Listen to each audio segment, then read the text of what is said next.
고린도전서 5장 6절로 8절까지 말씀입니다.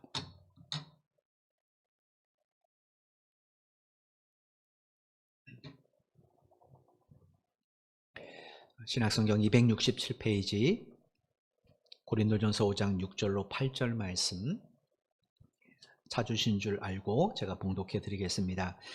5장 6절입니다. 너희가 자랑하는 것이 옳지 아니하도다. 적은 누룩이 온 덩어리에 퍼지는 것을 알지 못하느냐. 너희는 누룩 없는 자인데 새 덩어리가 되기 위하여 묵은 누룩을 내버리라. 우리의 유월절 양 곧 그리스도께서 희생되셨느니라. 이러므로 우리가 명절을 지키되 묵은 누룩으로도 말고 악하고 악에 찬 누룩으로도 말고 누룩이 없이 오직 순전함과 진실함의 떡으로 하자. 아멘.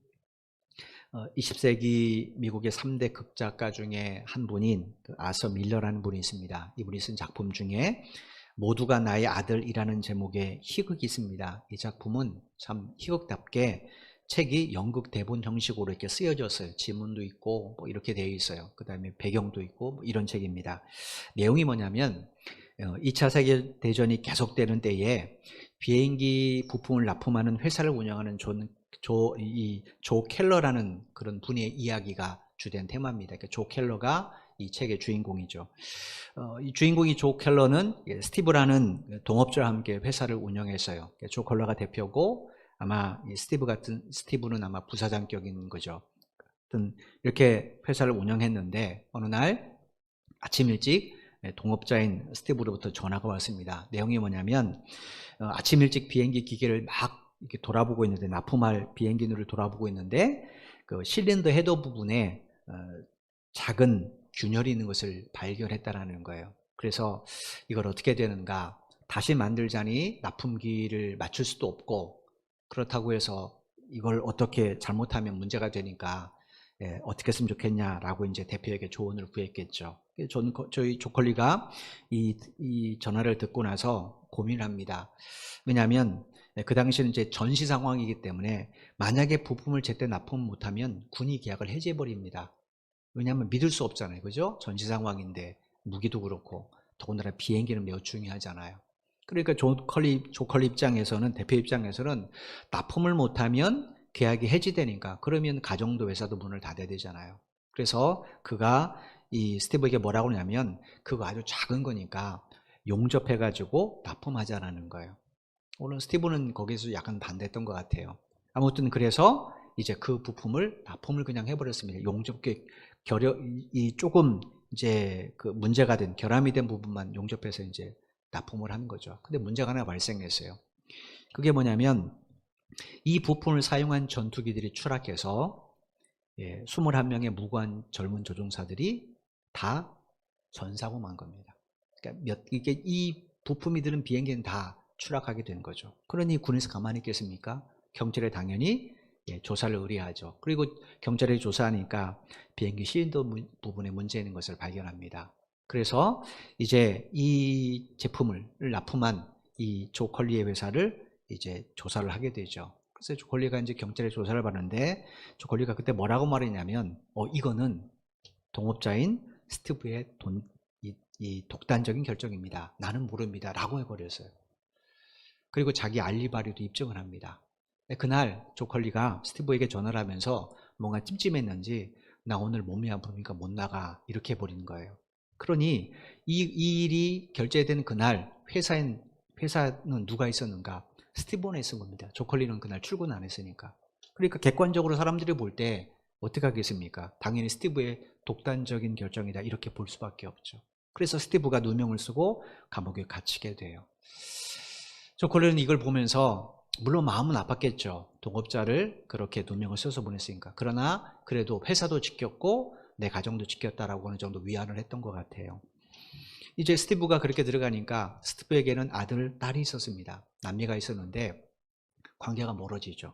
아버지가 정말로 성실하고 정직한 줄 알았는데 이런 큰 문제를 일으켰으니 더구나 21명의 젊은 사람들이 자기 또래 사람들이 죽었는데 얼마나 마음먹겠습니까? 아들 같은 경우는 좀 아버지하고 거리를 둬요. 어느 정도 시간이 지나고 나서 이제 아들이 아버지 감옥에 면회를 갑니다. 가서 이 전무를 듣게 됩니다.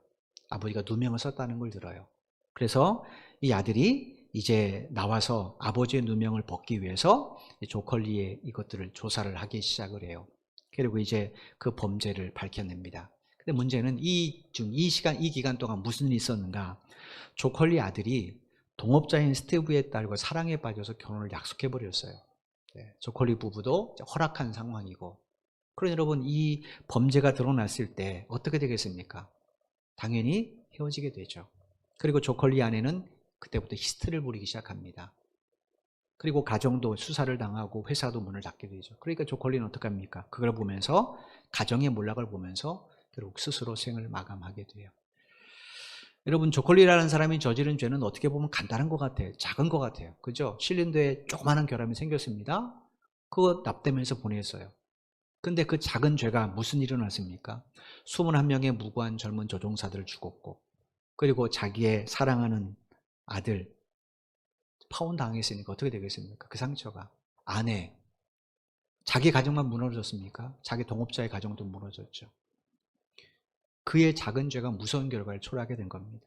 죄는 이처럼 파급 효과가 굉장히 큽니다. 그래서 오늘 본문 6절에서 바울이 뭐라고 말했는가? 적은 누룩이 온 덩어리에 퍼지는 것을 알지 못하느냐, 이렇게 책망하는 거예요. 그럼 우리 그리스도인 같은 경우 어떻게 해야 이런 죄의 유혹에 넘어가지 않는가? 우리가 다윗을 보면 다윗이 간음죄를 범했을 때 그 간음죄 때문에 얼마나 많은 문제들이 야기되는지 알잖아요. 밧세바의 가정 완전히 파괴됐습니다. 남편 죽었죠. 또 밧세바 통해서 낳은 아들 죽었죠. 또 다윗의 가문은 가만히 있었습니까? 아니잖아요. 그 안에서도 성폭행이 일어났고, 또 형제가 형제를 죽이는 난이 일어났고, 쿠데타도 일어났고, 굉장히 상처가 많단 말이에요. 여러분, 그럼 우리 그리스도인들은 이런 죄의 파급력을 나눈 우리들은 어떻게 해야 이런 유혹에 넘어가지 않을 수 있는가? 결론부터 말씀드리면 성도로서의 자기의 정체성을 바로 깨달아야 됩니다. 내가 누군지를 알아야 내가 그것을 하지 않아야 될 정당성, 내가 그것을 해야 될 정당성을 찾게 됩니다. 오늘 보면 7절 말씀을 보십시오. 너희는 누룩 없는 자인데 새 덩어리가 되기 위하여 묵은 누룩을 내버리라. 우리의 유월절 양 곧 그리스도께서 희생되셨느니라. 여기 너희는 누룩을 없는 자인데 라는 이 문장에서 우리말로 자인데라고 번역된 이 헬라어가 에임이라는 단어예요. 우리말로 번역하면 나는 멋못이다, 이런 뜻입니다. 복음서에 보면 예수님께서 나는 선한 목자다, 나는 세상의 빛이다, 나는 안식일의 주인이다라고 말하잖아요. 그때 사용하는 단어가 이 에임이라는 단어입니다. 나는 멋못이다라는 거예요. 그러니까 지금 바울이 고린도 성도들에게 뭐라고 말하는가? 당신들은 누룩 없는 자들입니다 라고 말하고 있어요. 우리가 지난 시간에 살펴본 것처럼 여기서 바울이 누룩으로 비유한 게 뭡니까? 죄잖아요, 죄. 그죠? 우리가 이 8절에도 보면 악하고 악으로 찬 누룩, 이런 표현을 합니다. 그러니까 지금 이 본문에서 누룩으로 비유한 것은 죄예요. 우리가 지금까지 고린도전을 쭉 살펴봤습니다. 바울이 이 고린도 전서를 쓸 때 과연 고린도 성도들이 경건하고 거룩한 삶을 살았는가? 아니잖아요. 그죠? 그것과 정반대로 오히려 세속적인 삶을 살았어요. 이게 예수 믿는 사람인지 아닌지 전혀 구별이 안 될 정도의 삶을 살았어요. 심지어 교회 안에 음행의 문제가 발생했는데도 성도들은 어떻게 했습니까? 그 대수롭지 않게 생각했습니다. 그럴 수도 있지 뭐. 아니, 저 사람들도 세상 밖에도 그런데 하고 대수롭지 않게 생각을 했어요. 근데 또 바울은 고린 성도들에게 당신들은 누룩 없는 자들입니다, 이렇게 말을 했어요. 더군다나 헬라어 성경에 보면 이 문장이 현재형으로 되어 있습니다. 그러니까 지금 당신들은 누룩 없는 자들입니다 라고 말하는 거예요. 바울이 왜 이런 말을 했을까요? 그건 정체성을 가르쳐주기 위해서 그래요. 너희들이 누구냐라는 거예요. 여러분, 고린도 성도들이 자기들이 누군지를 알면 이런 죄를 저지르겠습니까? 안 저지르죠. 내가 누군지를 모르기 때문에 그래요. 일부 예배 때도 그런 얘기를 들었습니다. 여러분, 일제강점기 시대 때 나라를 팔아먹은 사람이 얼마나 많습니까? 일제 앞잡이들이. 여러분, 그 사람들이 일본 사람들입니까? 아닙니다. 분명히 우리나라 사람, 조선 사람이에요. 근데 내가 누군지를 모르는 거예요. 그러니까 가정을 위해서 혹은 나라를 위해서라는 이름으로 오히려 일본에게 나라를 팔아먹지 않았습니까? 이거 뭔가 정체성입니다. 독립운동가들이 왜 그렇게 모진 고민 속에서도 끝까지 자기의 민족의 정체성을 버리지 못했는가? 내가 누구지를 아니까. 나는 이 나라 백성이라는 거예요. 이 나라 백성이 이 나라를 위해서 목숨 거는 거 당연하다는 거죠. 내가 누군지를 아는 것은 그리스도인의 신앙생활에 매우 중요합니다. 여러분이 오늘 왜 이 자리에서 함께 예배합니까? 왜 온라인으로 예배합니까? 그건 여러분이 누군지를 알기 때문에 그래요. 우리가 누군가? 그리스도인이잖아요. 구원받았잖아요. 그리스도인인 걸 알기 때문에 예배하는 거잖아요. 이게 무너지면 예배는 선택사항이지 필수사항이 될 수 없습니다. 따라서 내가 누군가를 아는 건 매우 중요해요. 바울이 이 사실을 가르쳐주고 싶어요. 고린도전서 1장 2절에서 바울이 뭐라고 밝혔어요? 그리스도 너희들은 하나님께서 처음부터 예수 그리스도 안에서 거룩한 성도로 부르셨다라고 말을 했어요. 그러니까 고린 성도들은 성도로 부름받은 사람이에요. 거룩한 성도로. 그러면 그것을 알았다면 그 다음은 어떻게 살아야 되겠습니까? 당연히 거룩한 성도로 살아야 되겠죠.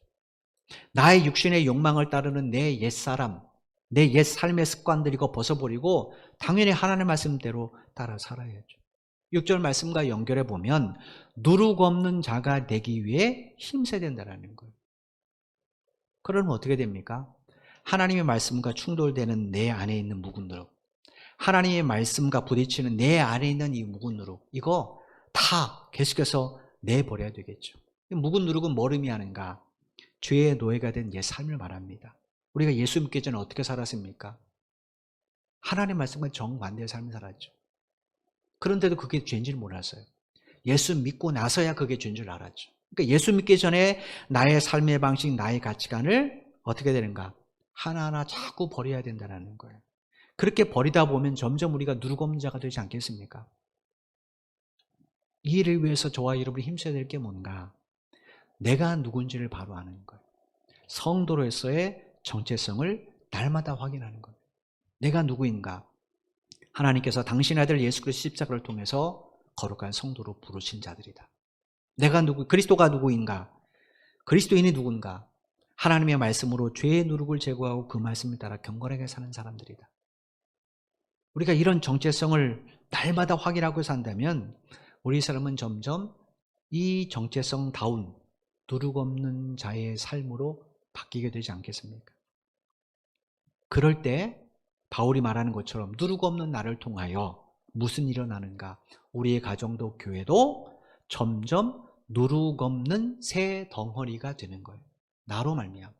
내가 죄의 누룩이면 내가 부풀린 모든 밀가루, 그러니까 내 가정이든 내 일터든 내 신앙 공동체든 다 뭐가 됩니까? 그건 누룩 있는 묵은 누룩이 되는 거죠. 묵은 누룩이 있는 덩어리가 되는 거죠. 근데 내가 누룩이 없는 자가 되면 나를 통해 어떻게 돼요? 내 가정과 내 일터가 내 신앙 공동체는 당연히 누룩 없는 새 덩어리가 되겠죠. 바울은 주님 안에 이런 소망을 가졌어요. 그래서 비록 지금 고린 성도들이 정체성을 잃어버리고 그렇게 살지만 가르쳐주는 거예요. 당신들은 지금도 누룩 없는 자들입니다. 이건 미래에 대한 소망일 수도 있겠죠. 7절 말씀을 다시 한번 보십시오. 너희는 누룩 없는 자인데 새 덩어리가 되기 위하여 묵은 누룩을 내버리라. 우리의 유월절 양 곧 그리스도께서 희생되셨느니라. 새 덩어리가 되려면 해야 될 전제 조건이 뭐예요? 묵은 누룩을 내버리는 거죠. 여러분, 고린도 성도들이 어떻게 누룩 없는 자들이 되었는가? 우리가 잘 아는 것처럼 여기 본문의 7절에 있는 것처럼 예수 그리스도께서 그들을 위해 유월절 양으로 스스로 자기를 희생하셨기 때문에 그래요. 여러분, 유월절이 무슨 날입니까? 구약 성경에 보면 하나님께서 이스라엘 백성들을 애굽의 노예 생활에서 해방시켜 주신 날이에요. 구약 성경 출애굽기에 보면 하나님이 모세를 애굽 왕 바로에게 보내서 말씀하시죠. 내 백성을 이 애굽에서 보내라. 내보내라. 말씀하세요.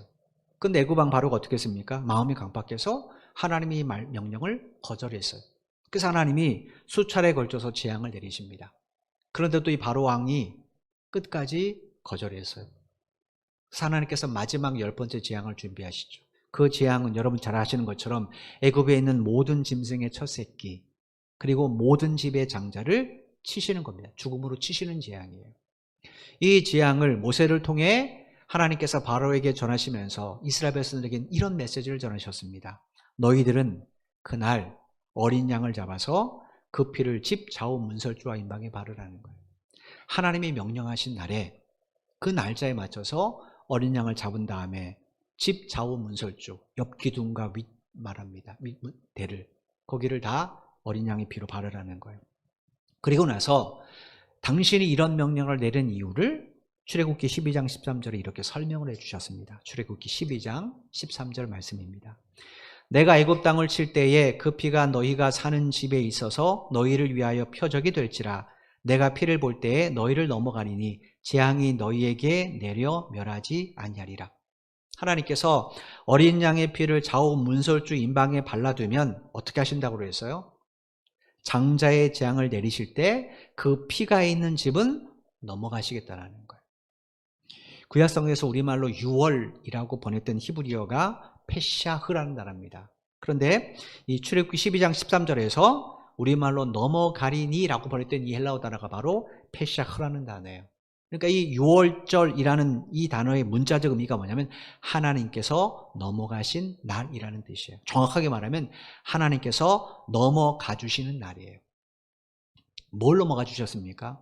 어린 양의 피를 자기 집 문설주와 임방에 하나님의 말씀대로 바른 집을 하나님이 넘어가 주셨어요. 여러분, 이때 그 피를 누가 봐야 됩니까? 사람이 아니라 하나님이 봐야 돼요. 사람이 아무리 그 피를 봐도 하나님의 재앙이 넘어가는 건 아닙니다. 하나님이 그 피를 보시고 그 집을 어떻게 해요? 넘어가 주시는 거예요. 그래서 제가 하나님이 넘어가 주셨다는 표현을 쓰는 거예요. 왜냐? 하나님이 그 피를 보셔야 되기 때문에. 따라서 하나님 말씀대로 이 피를 바른 집안에 사람이 있으면 그 사람이 애굽인이든 이스라엘 백성들이든 아니면 조금 전에 큰 범죄를 저지른 흉악범이든 그 피 안에 있으면 어떻게 됩니까? 구원받게 되겠죠. 그죠? 하나님 말씀이시니까. 그러니까 하나님께서 왜 이런 일을 하셨습니까? 그 집에 바른 그 피의 주체인 어린 양, 그 어린 양을 그 집에 있는 사람의 생명과 바꿔주시기 때문에 그래요. 바울이 왜 예수 그리스도를 6월절 어린 양으로 표현했는가? 그건 예수님이 지신 십자가가 이런 의미를 가지고 있기 때문에 그래요. 우리가 잘 한 것처럼 로마서 6장 23절에 보면 분명히 성경은 죄의 삭은 사망이라고 그랬어요. 동시에 로마서에서 이 세상에 의인은 없나니 한 명도 없다고 말씀하셨어요. 그러면 이 땅에 있는 모든 사람들은 죄인이기 때문에 우리는 반드시 죽어야 됩니다. 그런데 예수님이 어떻게 하셨어요? 십자가에 의해서 우리의 사지백지로 지은 모든 죄를 대신 다 감당하셨어요. 우리의 머리와 생각으로 지은 죄를 위하여 예수님께서 머리 가시관을 쓰시고 이마에서 피를 흘려주셨습니다. 우리의 손과 발로 지은 이 모든 죄를 사해 주시기 위해서 예수님이 당신의 손과 발을 십자가의 대못에 박히심으로 그 피를 흘려주셨어요. 우리의 이 더러운 양심으로 지은 이 죄악들, 이걸 씻어주시기 위해서 예수님이 창의 옆구리에 찔리심으로 피를 흘려주셨어요. 그래서 그 피로 우리의 머리도, 우리의 손과 발도, 우리의 양심도 어떻게 하셨어요? 다 덮어주셨어요. 6월절과 비유하면 우리를 당신이 십자가에 쓰신 그 보혈의 피 안으로 불러주신 겁니다. 그러므로 우리는 무엇이 덮고 있어요? 예수님의 보혈이, 십자가 보혈이 덮고 있는 거죠. 하나님이 그 예수님의 피를 보시고 어떻게 하신다고요? 우리를 영원한 사망에서 넘어가 주신다는 거예요. 분명히 그 피 안에 있는 우리들은 완전한 의인이 아닙니다. 여전히 죄인이에요. 여전히 우리는 죄를 짓고 있습니다. 그런데 하나님이 그 피를 보시고 우리를 넘어가 주신다는 거예요. 그러니까 우리의 구원은 우리의 행위가 아닌 겁니다. 우리가 의로워서 구원받았다, 우리가 의로워서 예수 믿었다, 그게 아닌 거예요. 예수님께서 나를 위해 흘리신 십자가 보혈이 나를 덮고 있기 때문에. 다만 우리 눈에는 보지 않고 누구 눈에 보여요? 하나님 눈에 보여요. 여러분 머리를, 여러분의 온 몸을 다 덮고 있는 그 보혈이 하나님 눈에는 보인다는 거예요. 그래서 하나님이 마지막 심판 앞에서 우리를 건너가 주시는 거예요. 따라서 저와 이 땅에 있는 모든 그리스도는, 저와 여러분을 포함한 이 땅의 모든 그리스도는 어떤 사람인가? 이미 유월된 사람인 겁니다. 그죠? 하나님이 넘어가 주셨으니까 우리가 여기 있잖아요. 그럼 이제부터 어떻게 살아야 되겠습니까? 날마다 이 6월의 의미를 생각하며 살아야 되겠죠. 그게 8절 이야기입니다. 8절 말씀 보십시오. 이러므로 우리가 명절을 지키되 묵은 누룩으로도 말고 악하고 악의에 찬 누룩으로도 말고 누룩이 없이 오직 순전함과 진실함의 떡으로 하죠. 이게 명절은 유월절을 말해요. 유월절과 관련된 명절을 말합니다. 유월절을 지킬 때 당연히 뭘 생각합니까? 유월절을 하나님이 자기들에게 허락하신 의미를 생각하겠죠. 그죠? 신명기 16장에 보면 하나님께서 모세를 통해 이스라엘 백성들에게 유월절을 지키라고 명령하실 때 이렇게 지키라고 말씀하셨어요. 신명기 16장 1절로 3절입니다. 아비벌을 지켜 내 하나님 여호와께 유월절을 행하라. 이는 아비벌에 내 하나님 여호와께서 밤에 너를 애굽에서 인도하여 내셨음이라. 여호와께서 자기의 이름을 두시려고 택하신 곳에서 소와 양으로 내 하나님 여호와께 유월절 제사를 드리되 유교병을 그것과 함께 먹지 말고 이래 동안은 무교병 곧 고난의 떡을 그것과 함께 먹으라. 이는 내가 애굽 땅에서 급히 나왔음이니 이같이 행하여 내 평생에 항상 내가 애굽 땅에서 나온 날을 기억할 것이니라. 하나님께서 이스라엘 백성들에게 유월절 지킬 때 뭘 먹고 뭘 먹지 말라고 말씀하셨어요? 유교병은 먹지 말고 무교병만 먹으라고 그랬어요. 유교병은 누룩을 넣어 만든 빵을 말합니다. 무교병은 누룩을 넣지 않은 빵을 말해요. 이 무교병을 하나님이 며칠 동안 먹으라고 했냐면 6월절부터 7일 동안입니다. 6월절을 포함해서 일주일 동안 먹어요. 그래서 이 복음서에는 6월절을 무교절이라고도 표현하는 겁니다. 누가복음 같은 데는 무교절이라고 말을 해요. 여러분, 그런데 이 말씀을 하시고 나서 그 바로 뒷구절인 신명기 16장 4절에 보면 하나님이 또 한 가지 규례를 추가해서 말씀하셨어요. 신명기 16장 4절을 중에 상반절만 잠깐 읽어드리겠습니다. 그 이래 동안에는, 이 이래 동안은 무교절을 먹는 일주일을 말합니다. 이 이래 동안에는 내 모든 지경 가운데 뭐가 보이지 않게 하라고 하셨어요? 누룩입니다. 이 7일 동안 모든 지경, 내가 있는 가정이든 일터든 내가 머무는 모든 곳에 어떻게 하라고요? 누룩이 보이지 않게 하라는 거예요. 그럼 어떻게 됩니까? 매일같이 집안에 누룩이 있는지 살펴봐야죠. 그죠? 매일같이 집안에 누룩이 있는지 살펴보고 발견하면 즉시 제거해야 되겠죠. 이 누룩이 뭘 상징할까요? 그건 애굽에서의 제약된 삶입니다. 그들이 애굽에 있을 때 어떻게 살았습니까? 헛된 우상을 섬겼고 자기들의 본능과 욕망만을 쫓아 살았어요. 그거 버리라는 거예요. 하나님 왜 이렇게 말씀하시는가? 그걸 버리지 않고는 하나님에 들어갈 수가 없습니다. 여러분, 애굽에서 있는 삶을 포기하지 않은 상태로 가나안 땅에 가면 어떻게 되겠습니까? 똑같은 삶을 사는 거죠. 그죠? 그럼 하나님이 출애굽시키신 이유와 목적이 상실되는 겁니다. 하나님이 왜 애굽에 있는 그들을 출애굽시키셨습니까? 더 이상 노예생활을 하지 말라는 거예요.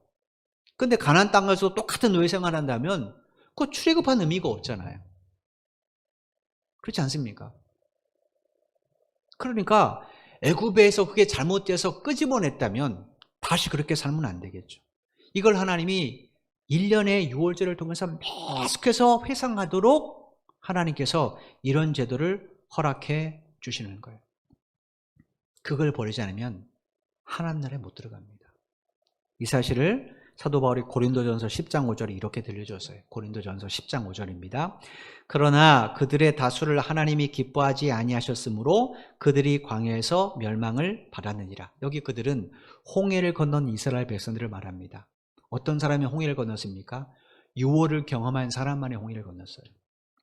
그러니까 이들은 이미 첫 번째 유월절을 경험한 사람들이에요.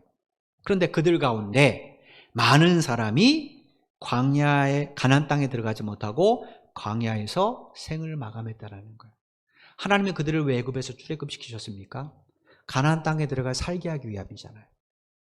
근데 그 하나님의 부르심의 뜻대로 살지 못하고 광야에서 죽은 사람이 있는데 여기 고린도서 10장 5절을 보니까 이유가 뭔가? 왜 그들은 광야에서 죽었는가? 하나님이 기뻐하지 아니하셨기 때문에. 이게 무슨 말이냐면 하나님이 기뻐하지 않는 삶을 추구했다라는 거예요. 그럼 이 삶이 어떤 삶일까요? 여러분, 우리가 집에 가셔서 이 구약 성경 가운데 출애굽기, 그 다음에 민수기, 신명기를 보시면 광야의 40년 생활이 쭉 기록되어 있습니다. 광야 40년 동안 이스라엘 백성이 뭐 했을까요? 애굽에 있는 우상들을 다시 조각해서 만들고 애굽의 절기들을 끄집어내고 뭐 그랬습니까? 금송아지 사건에는 그런 게 없어요. 근데 하나님이 분노하실 때마다 그들이 했던 일이 있습니다. 그게 뭔가? 애굽 타령입니다. 애굽 타령. 모세가 시내산에서 내려오지 않을 때도, 먹을 것이 없을 때도, 마실 물이 없을 때도, 뭔가 자기 마음이 불편하면 늘 애굽을 그리워했어요. 우리 애굽에서 가마솥을 걸고 고기를 삶아 먹었는데, 유기병을 먹었는데, 너희들이 천만에요. 절대로 그렇지 않습니다. 그거 열심히 만들어서 어떡합니까? 주인에게 바치죠. 주인이 뭔가 좀 떼어져야 먹을 수 있습니다. 자기가 구웠다고 해서, 자기가 삶았다고 해서 그거 자기 고기 아니에요. 너희들은. 애굽에서 430년 동안 그들이 한 게 뭔가? 피라미드나 람세 짓는 것밖에 없습니다. 왕궁을 짓고 손 노예 생활을 했어요. 그게 뭐 그리운 삶입니까? 그런데 이 광야 기간 동안 그들이 한 게 뭔가? 늘 애굽의 삶이에요. 애굽 타령이에요. 애굽의 옛 삶을 그렸다는 거예요. 그걸 하나님은 어떻게 하셨다고요? 기뻐하지 아니하셨다는 거예요. 왜냐? 그런 삶을 살지 말라고 출애굽시키신 거니까. 너희들 더 이상 피라미드 안 쌓아도 돼. 너희들 더 이상 노예 생활 안 해도 돼. 그거 잘못된 거니까 이제부터 그렇게 살지 마고 끄집어내셨잖아요.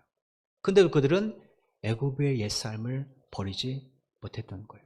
결국 그래서 가나안 땅에 들어가지 못하고 광야에서 생을 마감하게 된 겁니다. 그러므로 홍해를 건넜다고 해서 모든 이스라엘 백성들이 구원을 이룬 건 아닌 겁니다.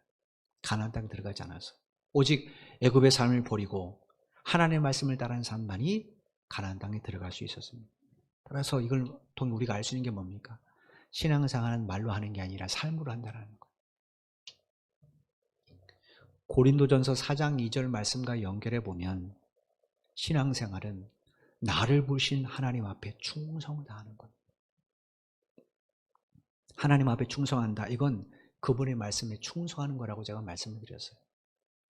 제가 언젠가 수요예배 때, 오래전에 수요예배 때, 이제 수요예배 나오신 분들은 알지만 셰퍼드라는 개에 대해서 이야기한 적이 있습니다. 이 셰퍼드라는 개는 아신 것처럼 독일 개잖아요.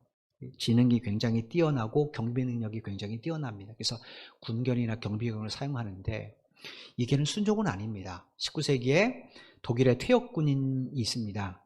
그 스테파니츠라는 퇴역군인인데 이 군인이 전쟁에서 어떻게 좀 도움을 될까 해가지고 여생을 바쳐서 개발한 품종이 셰퍼드예요. 근데 왜 이 개 이름을 목자라는 의미를 가진 셰퍼드라고 지었는가? 이유는 목자가 외부의 공격으로부터 자기 양을 지키잖아요. 그렇죠? 그런 것처럼 이 개도 자기에게 주어진 경비 임무, 자기 주인을 위해서 경비 임무를 투철하게 잘 행하기 때문에 이름을 셰퍼드라고 줬다고 그래요. 그래서 어느 나라든지 셰퍼드는 경비견이나 경찰견, 군견용으로 사용됩니다. 우리나라에는 이 셰퍼드보다 더 지능이나 경비 능력이 뛰어난 개가 있습니다. 바로 진돗개입니다. 전 세계를 인정합니다. 지능도 훨씬 높고 경비 능력도 뛰어납니다. 특별히 진돗개는 주인의 생명과 재산을 지키고 보호하는 데는 지능이 훨씬 더 다른 개보다 뛰어나다고 그래요. 그런데도 진돗개는 가정용으로만 사용되지만 경찰견이나 군견용은 이용할 수 없습니다.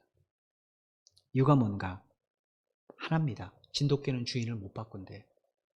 셰퍼드는 사흘만 지나도 바뀐 담당자에게 꺼림없이 주인을 모신답니다.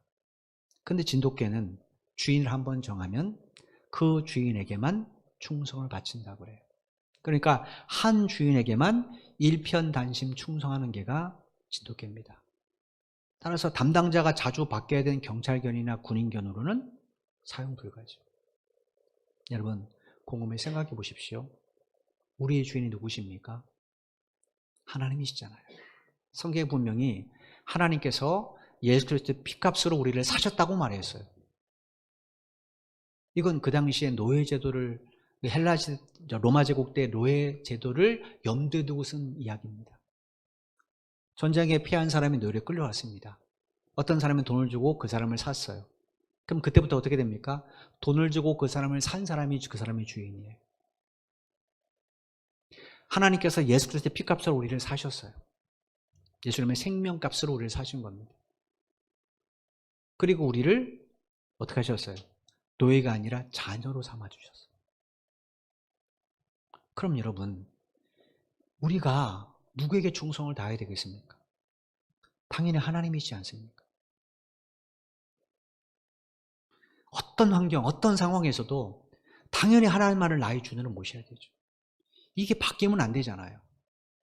힘들 때는 하나님이 주인이었다가 조금 더 넉넉하면 세상의 주인이 되면 안 되잖아요. 성경에 분명히 물질과 하나님 겸하여 섬길 수 없고 세상과 하나님 겸하여 섬길 수 없다는 거. 왜냐? 그리스도의 주인은 오직 한 분밖에 없습니다. 그럼 우리가 적어도 진돗개만큼은 나아야 되잖아요. 여러분 여기서 진돗개보다 못한 분 계십니까? 없잖아요. 그럼 우리가 그 진돗개보다는 더 충성스러운 그리스도인이 되지 않겠습니까? 어떤 거는 하나님의 말씀대로 따르고 어떤 거는 내 생각대로 따른다면 그건 주인이 두 사람인 거죠. 그건 우리가 셰퍼드로 나를 전락시키는 겁니다. 여러분, 하나님께서는 우리가 이렇게 당신의 말씀 앞에 충성된 자가 되기를 원하시는 거예요. 그러면 어떻게 되는가? 우리 안에 예수 믿기 전에 묵은 내력을 자꾸 버려야 돼요. 버려야 돼요. 그리고 하나님의 말씀에 자꾸 내 삶에 적용시켜 나가야 됩니다. 물론 이것이 하루아침이 안 됩니다. 그래도 지속적으로 해야 됩니다. 그런 당신의 자녀를 과연 주인이신 하나님께서 돌봐주지 않을까요? 그렇지 않습니다. 우리를 위해 당신의 생명을 내어주신 예수님께서 요한복음 16장 33절에서 우리에게 이런 말씀을 들려주셨습니다. 요한복음 16장 33절 말씀입니다. 이것을 너에게 이르는 것은 너희로 내 안에서 평안을 누리게 하려 함이라. 세상에서는 너희가 환난을 당하라. 담대하라. 내가 세상을 이겼노라. 여기서 우리말로 담대하라 라고 번역했던 이 헬라어의 뜻이 뭐냐면 안심하라, 즐거워하라, 용기를 가져라. 근데 어떤 상황에서 이렇게 하라는 거예요? 환난을 당하라. 환난을 당할 때, 환난을 당하고 있을 때, 환난 가운데 있을 때 어떻게 하라고요? 주님이 안심해. 괜찮아. 즐거워해. 너 용기를 가져 라고 말씀하셨어요. 이유가 뭔가? 그 뒷부분 때문에 그래요. 내가 세상을 이겼다. 주님이 세상을 이겼다라는. 그런데 여러분 여기 헬라어 성경에 보면 우리말로 이겼노라라고 불렸던 이 헬라어 시제가 문법상 현재 완료형으로 되어 있습니다. 헬라에서 자주 말씀드리지만 현재 완료형이라는 이 문법은 과거에 일어난 사건과 결과나 영향이 현재까지 이어지는 것을 말해요. 그러니까 세상을 이기신 예수님의 승리는 2000년 전에 십자가 위에서만 이루어진 승리가 아니라 지금도 동일하게 이 말씀을 믿고 그 주님을 주인으로 섬기는 모든 사람에게도 현재형으로 이어지고 있는 승리라는 겁니다. 여러분 이 사실을 믿으신다면 주님 말씀처럼 현실의 문제 우리가 두려워할 필요가 없겠죠. 그죠? 우리는 뭐 하면 됩니까? 주님의 이름으로 승리를 선포하면 됩니다. 이미 우린 예수님이 승리한 걸 봤어요. 죽음으로부터 사망으로부터 예수님이 승리하신 걸 봤어요. 그 승리가 오늘 나에게도 적용된다면 지금 내 눈앞에 펼쳐진 이 문제도 당연히 승리할 수 있지 않겠습니까? 누구의 이름으로? 주의 이름으로. 여러분 우리는 늘 이렇게 믿음 안에 산다고 말하지만 어떤 현실의 문제가 있으면 두려워하기 바쁩니다. 걱정하기 바빠요. 밤낮도 없고 잠 안 와요. 그러니 보니 이 스트레스를 가까운 사람에게 쏟아내서 가까운 사람에게 상처를 주기도 합니다. 저도 얘는 아니죠. 근데 사실은 성경적으로 보면 두려워할 필요 없잖아요. 왜냐? 그 결과는 이미 결정 난 거예요. 누구의 승리로 끝납니까? 주 예수의 이름으로 우리의 승리로 끝나는 문제예요. 그럼 우리는 뭐 하면 됩니까? 나에게 있는 그 두려운 문제를 향해서 승리를 선포하면 돼요. 그게 육신의 건강의 문제든 자녀의 교육의 문제든 경제적 문제든 주님의 이름으로 승리를 선포하고 우리는 변함없이 주의 말씀에 충성하며 살면 됩니다. 그러면 그 승리는 누가 이루세요? 주님이 이루시잖아요. 내가 이루는 승리가 아니라 주님이 이루어 주시는 승리잖아요. 이걸 우리가 실제로 믿는다면 하나님 믿는 것에 대한 정체성을 우리가 흘릴 필요가 없죠. 이 승리가 주어졌는데 뭘 두려워합니까? 뭘 두려워합니까? 담대하게 나가서 내 문제를 하나님께 맡기고 기도하면 되는 거죠. 이것이 하루아침에 되지는 않습니다. 그러나 우리가 계속해서 내 삶의 무누룩을 제거해 가야 돼요. 자꾸 제거해 가야 됩니다. 여러분, 아이가 태어납니다. 아이가 태어나면 어린아이의 어떤 습관들이 있습니다. 이 애가 자라서 초등학교 가서 중학교 갔습니다. 근데도 유치원 행세를 하면 어떻게 됩니까? 그럼 그 아이에 문제가 있는 거죠. 유치원의 모습을 버리잖아요. 아직도 저는 기억이 나는 게, 우리 막내딸이 초등학교 입학할 때, 이제 나 초등학생이라는 거예요. 엄마 아빠 초등학생이라는 거예요. 유치원 같이 대하지 말라는 거예요. 이거 뭐예요? 자기가 초등학생이니까. 그럼 어떻게 됩니까? 버려야죠. 근데 유치원 짓 하면 뭐라고 말해요? 너 초등학생이잖아. 제가 그런 말을 해요. 저 초등학생이잖아.